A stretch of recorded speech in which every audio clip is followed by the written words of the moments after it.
Hello and welcome to the 200th episode of Money You Should Ask.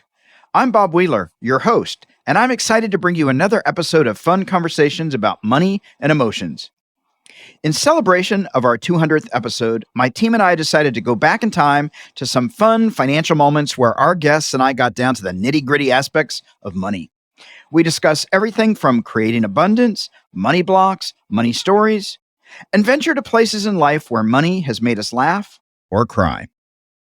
So whether you're a seasoned listener or just discovering us for the first time, be sure to tune in each week for new episodes that will help you achieve success and abundance in all areas of your life. If you like what you hear, please be sure to follow us and leave a review. And finally, thank you for joining us as we continue this journey and explore everything money and life have to offer. Without you, this show would not have been able to hit this huge milestone. Thank you.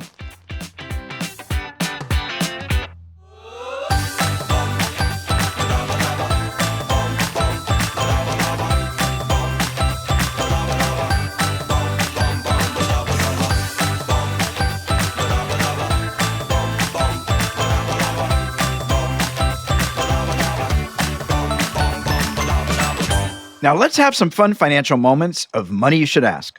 Our first clip is from episode 187, Collaborative Creativity with Ben Giroux. I'm going to ask you fast five. We'll just have some fun here. What was your biggest epic fail financially and how did you handle it? Oh, epic fail financially. I probably invested a little too much into Dogecoin and should have gotten out before Elon Musk went on SNL. How did I handle it? I hung on to it like grim death, and I'm hoping it goes back up. Oh, yeah, those are painful investments when we lose. Actually, yeah, this is a funny story. This is a long time ago. So when I was early on in college, I got swindled into signing up for some DVD service where I thought they were sending you free DVDs.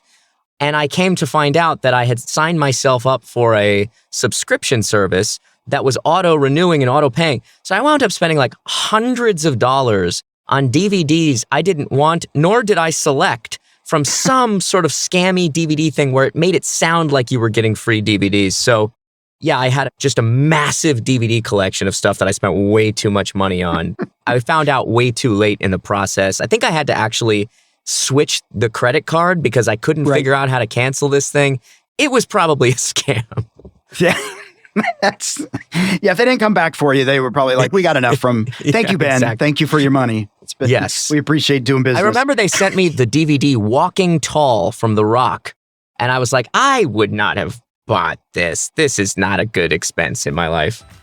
Our next clip is episode 174.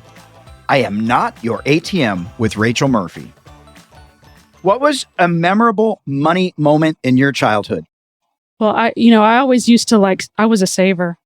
I would hoard all the money and my brother would blow all of his and then he would come to me and try to work deals. Right. It's funny how our personalities show up even at a young age, Yeah. I had that saver thing, even candy. I had this little white purse and I would shove all my candy in it and he would eat all his and then he'd come, hey, how about we split that? Yeah, sometimes the ones that are doing the work get punished or guilted into having to share their good habits. Yeah. That's hard when you're a saver that marries a spender. Yeah. Yeah. Uh-oh, Keith. We know. He's way better now. Okay. It's way better. Up next is episode 195, Crush Medical Debt with Dr. Virgie Bright Ellington. What's one thing you spend money on that would surprise people? Probably sushi. Ah. I spent a lot of money on sushi. I knew I had a problem just right after the week after Thanksgiving. I didn't know I ordered from them so often. So this Japanese restaurant around the corner, and this particular time I ordered, and I didn't realize it was right after Thanksgiving, Black Friday and all that kind of stuff. The guy comes and he has, before he hands me my bag of food, he hands me a big present wrapped, and in it was a big giant bottle of sake. And it was a present. He was saying, Merry Christmas, essentially, kind of thing, Happy Holidays kind of thing. And I was like, you know what? That's a problem. I spend so much money with these folks. They're just like, you're our best customer. Merry Christmas. Merry Christmas. Happy holidays. You paid for this gift. That's when I realized I had a problem. That's right. You paid for this gift. Exactly. Coming up is author Alan Henry from episode 196, Seen, Heard, and Paid. What do you think your best friend would say you spend too much money on? Oh, my best friend would tell me I spend way too much money on records. Okay. No, I take it back. Keyboards. Keyboard. Ooh, I love keyboards. The keyboard king. I am. It's true. This next clip is from actress Kelly Hu, episode 150, Encouraging Unity and Equality. What's the most you'll spend when eating out? Well, sometimes, so I rarely eat out. And oftentimes I have to pick up the bill, right? For things. So just recently we were at a sushi place. Oh, this is fast. Oh, sorry. We were at a sushi place and there were 7 people and I had to pick up the bill for everyone and it was $1,300. Ah. And how did you feel when you saw the check? I had to smile because everybody was there and I had to offer because, but the good thing is that I have friends that are reciprocal, right? Right. So and we all sort of like do that for each other, but I don't eat out very often. Right. So it kind of makes up for it. Yeah. I think Yeah. I would have smiled and cried inside. Yeah. I looked at the bill and went, oh, And I have to add a tip. right? I was like, it was so good. Yeah, I know. I'm going to be paying for that for a little while. Wow. Is there anything you would spend money on without questioning the price? Food, good food, Yeah. and I mean, I like when I shop at like Costco, I barely ever look at like how much something costs because I assume it's Costco. Right. It's like it's going to be cheap. But yeah, food. I think good food you cannot skimp on. There's 3 things you cannot skimp on, right? Uh-huh. There's food, really good food Yeah. you cannot skimp on because that's your health, right? Medical, Yep. you cannot skimp. You cannot go cheap on your medical. You have to pay for good medical and plastic surgery. You cannot skimp on plastic surgery. Good to know. Yes. I should ask, what was your last plastic surgery procedure? I haven't even had Botox or anything for like the whole pandemic since before the pandemic. I'm saving my money. Yes.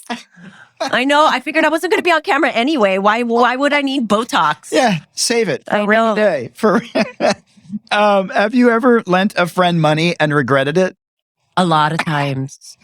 A lot of times. Sometimes it's hard. It's hard to say no because, when your friends know that you're living well and they see, and then, they are struggling, Mm-hmm. sometimes it's hard to say no. And so I think there are certain friends which I know are going to pay me back. Yeah. And then there are friends where I just like, it's a donation, Right. and you have to just go into that mindset. And you know it going in, though, so it's not. You know it going in. Yeah. Sometimes the better thing to do is just say, well, I can't afford to give you $4,000 right now, but I can give you $500 and you can just have that. Right.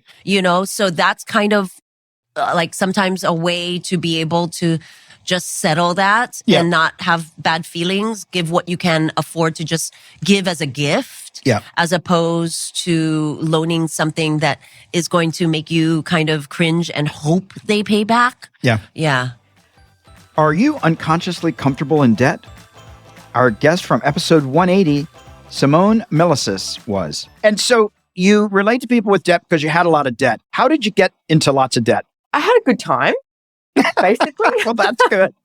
And I ignored bills. Like, you know what? Actually, that's a lie. I opened the bills and I'd put them in a little section and I would leave them there, but I wouldn't pay them. And no one ever knew that I was in debt because people would be like, you want to go, to Melbourne shopping? I'd be like, yeah, I want to do this. Yeah. I was like, of course, And I was very good at getting loans from different banks or associations or anything like that. So I really I don't know, somewhere in my insane mind, I thought, I'm going to wake up and someone's going to come along and just wave their little wand and it's all going to go away and everything's going to be okay. Because I really did refuse to have a look at how much debt I was in for a few years.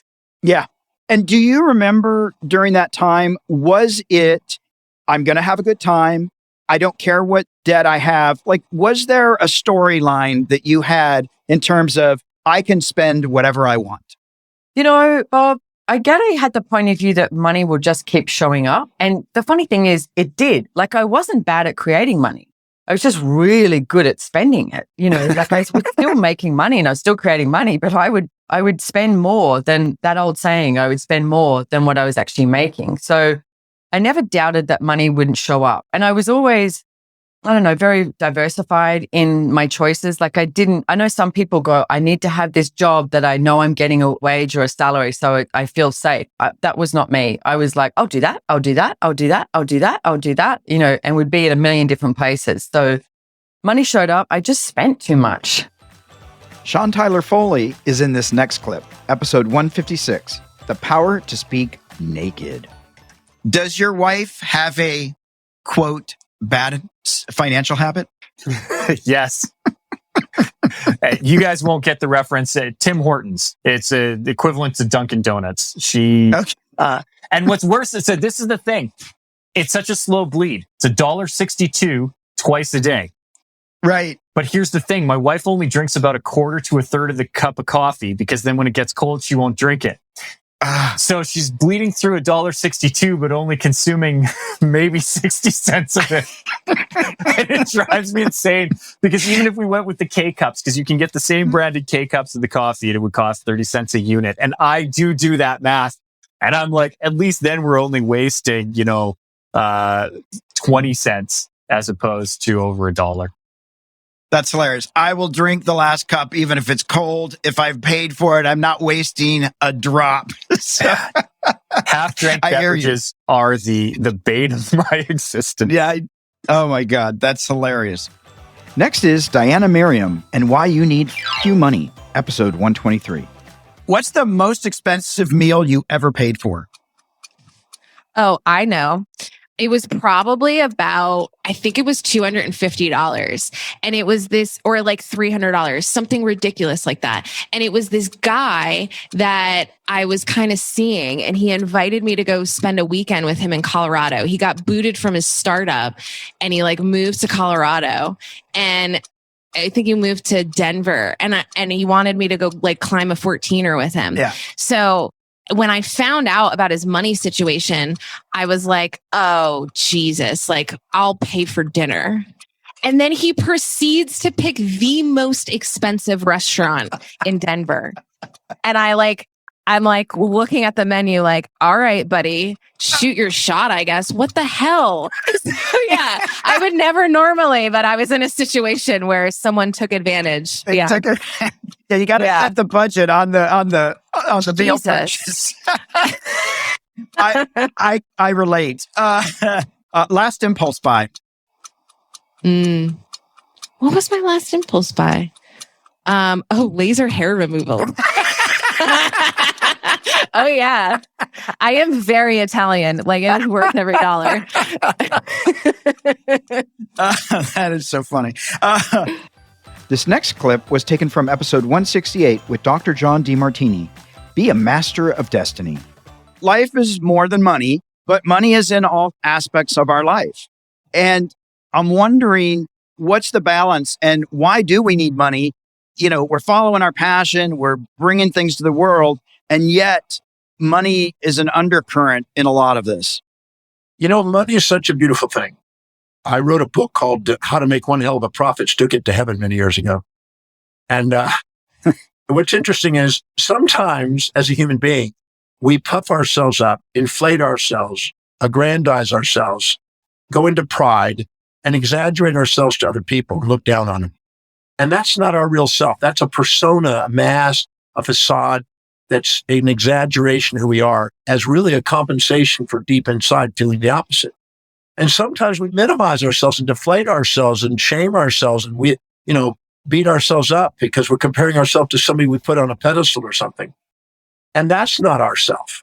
And anytime we exaggerate ourselves and look down on people, or anytime we minimize ourselves and look up to people, we're not being our authentic self.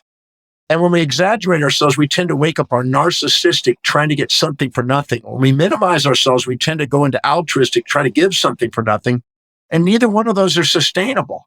Because if you try to give or get something for nothing, you or they eventually burn out and it's not fulfilling to them. Nature is trying to get us, and all social transactions are trying to get us into a state of authenticity where our heart is open and we love people and see them as equals. And the moment we do, we have sustainable fair exchange, and money is a measurement of our sustainable fair exchange and our authenticity. And so by using money as a measuring system to help us realize that if we care enough about humanity and have a equitable relationship with them, we will do something that serves them and we will be rewarded. And then we can measure that reward by the dedication of filling the needs of other people. There's never a lack of money to people who care about humanity. And the second we do, we are rewarded from that. I've learned how important it is to just make sure we don't put people on pedestals or pits, put them in our hearts and care enough about them to find out what their needs are and find a way of directly or indirectly serving them. When you do, you're rewarded. That's the key. I've traveled in many, many countries and asked people, how many of you have ever used Microsoft Windows? Every hand goes up. Around the world, millions I've asked that to. The reason why he's a billionaire is because he's figured out something that everybody's benefited by. We can do the same if we care about people. Ask, what is the biggest need? If we don't fill our day with challenges that inspire us, it fills up with challenges that don't. Right. So we want to go and find challenges that the world is facing and find out what it is we can contribute to directly or indirectly with our talents, or we can broker other talents and find a way of serving people. When we focus on that, we're not focusing on our problems. We're focusing on the world's solutions, and we're rewarded to in correspondence. Did you get the memo? This clip was from my chat with Yemi Pan, episode 178. What was the worst gift you ever received and didn't have the heart to tell someone? Oh my God. Why you gotta do this to me, Bob? We gotta have a little laugh. Oh, an auntie got us these bags from America. I think she thought it's what teenagers wanted. And it was pretty awful. It was awful. So awful that we lost our manners and forgot to say thank you. And so when she called back to say, you guys don't have any manners, we just then had to lie. And I never lying, but I did lie that day. I did not like it. They were the most amazing bags ever. Oh my God. Oh, Brings my back goodness. memories. And this one, episode 128, Chloe Elise, Deeper Than Money. What's the worst gift you ever received? Oh my gosh, I probably have a lot. One time, a boyfriend of mine when I was younger gave me a used gift card that he didn't want anymore for my birthday. Did it at least have all the money on it? Or It was half used. It was like $32.16 on it. That's cheap. Our next clip was taken from my conversation with Alex Sanfilippo, episode 165. It all begins with a purpose. What's the most cringeworthy or embarrassing thing you spent money on in the last year? My wife and I decided to try to be like a little bit more, I guess, healthy. Like plastic isn't that good for you, but silicone isn't as bad. So we decided to replace our Ziploc bags we were always buying with these, it's like a silicone alternative for it. And she bought like this huge pack of them because she's like, oh, we'll use it all the time. You can't clean these things. And I'm telling you, once you put something like zucchini or squash in it, they are disgusting. And there's nothing you can do to clean it out. And sure, we probably spent like $80 on the whole side of these things. But at this point, we've actually thrown away every single one of them because you just can't replace a Ziploc bag. I'm sorry, but that was a terrible investment. Cool idea, but disgusting. This clip was from episode 161, Till Debt Do Us Part with Chris Melcher. When was the last time you felt guilty about spending money, and what did you spend it on? So I bought a mountain bike, like $10,000 mountain bike, an electronic mountain e-bike. And I know my wife's constantly, that's the only thing guilty about it is that she knows how much it costs because now she wants something of equal value. But I got so much use and enjoyment out of that thing. Our next clip was taken from FinCon 2021 in Austin, Texas. I had the pleasure of interviewing Stacking Benjamins host Joe Saul Seahigh, episode 154, Stacked Benjamins. What's one thing you wish you could undo a financial decision this last year that you made? I thought that COVID was going to end sooner than it did. Yep. So I Airbnb for a while. We were nomads, and we just actually bought a house again in Texarkana, Texas. But during that time, I thought we could live in Bali for a month.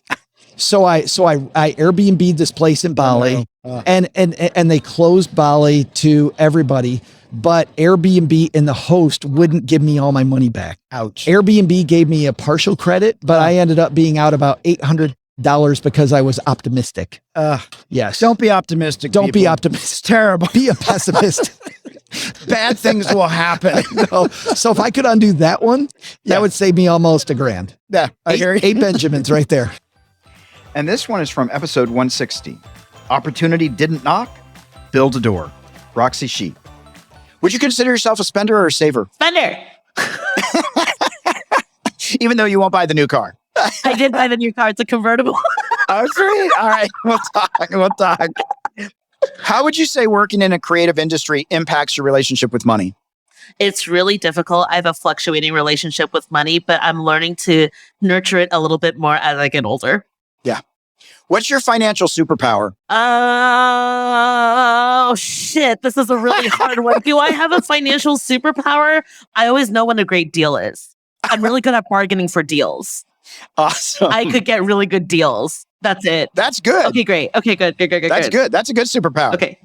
If you were given an unlimited budget on your next film, what's the first thing you would splurge on? My fee.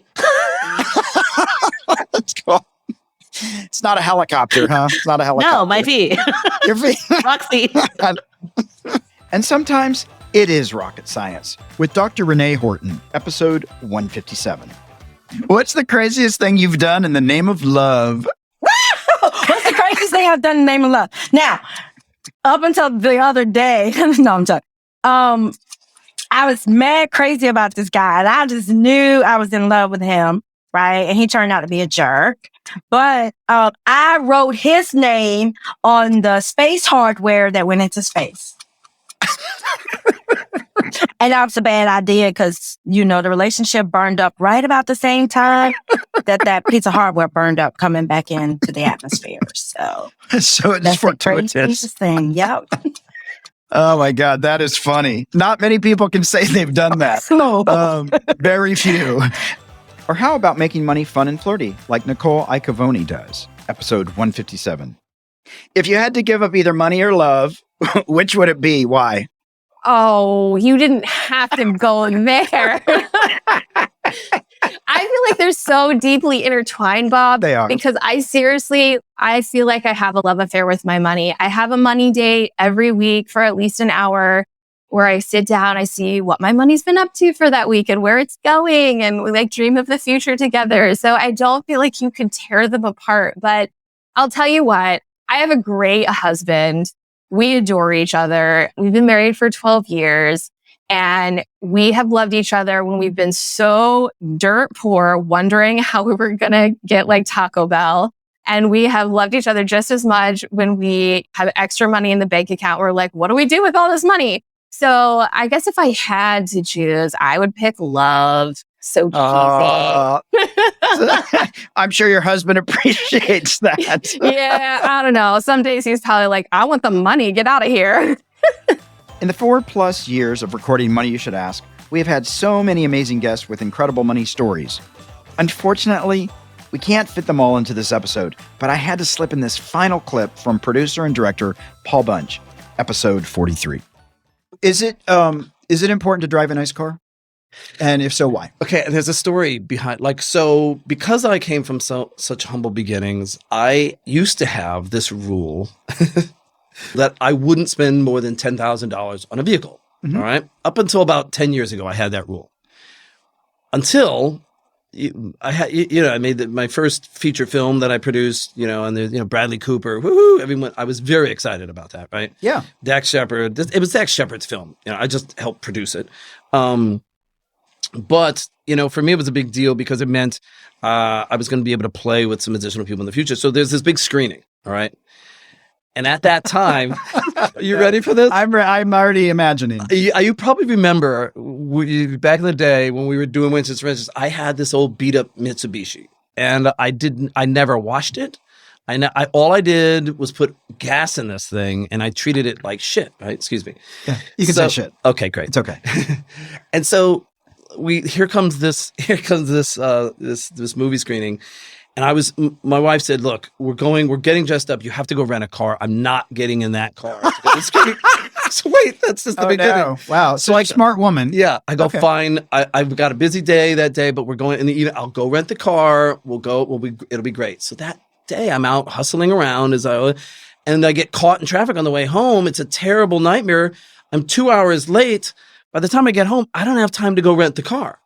And I get home and I'm like, we don't have time to go rent that car. I'm going to be late for the screening. Don't worry. Just get in the car. I'll park blocks away and we'll walk up. Right. Are you ready for this? Mm-hmm. She's like, I'm going to kill you. Look, you didn't even wash it. The window's broken. It's like one of the windows doesn't even go all the way up. It's a mess. This is me, right? She's like, I can't believe I'm in this dress getting in your filthy car. So we get in, we're coming down and I'm right into the parking lot here, right? And so there's this guy with he's in the car, he's like waving traffic and he goes, can I see your thing? And I go, yeah, and he goes, no, it's a VIP, follow me. And I'm like, no, I want to go in there. And he tells the guy, yeah, open it up. And I go, no, I'm going that way. And it goes right over there. And people are honking. And I'm like, oh God. So they're waving me. So I turn left and onto the street with it. And I'm now, there's the red carpet on the right.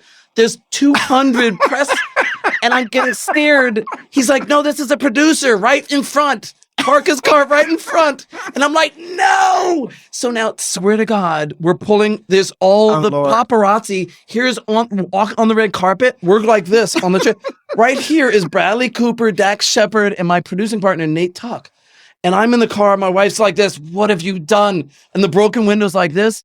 And we happen to stop in traffic right in line with Bradley. And they're taking Nate, for some reason, he turns around and he goes, hey, look, it's Bunch. And they all three look at Alma and I, and we're in the beat up Mitsubishi.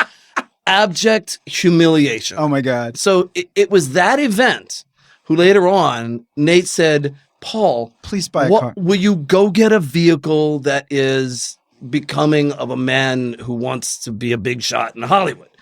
So I went and got a BMW. There you go. But it cost me dearly. It did. Yeah. But do you wish you had it before that event, or are you glad you had the event? Look, in retrospect, I think that story is worth the humiliation. Exactly.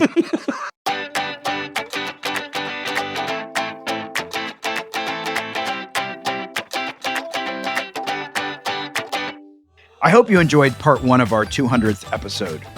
Tune in next week for part 2, where we'll be highlighting some of the most important wealth wisdom moments that have helped shape our understanding and relationship with money so far.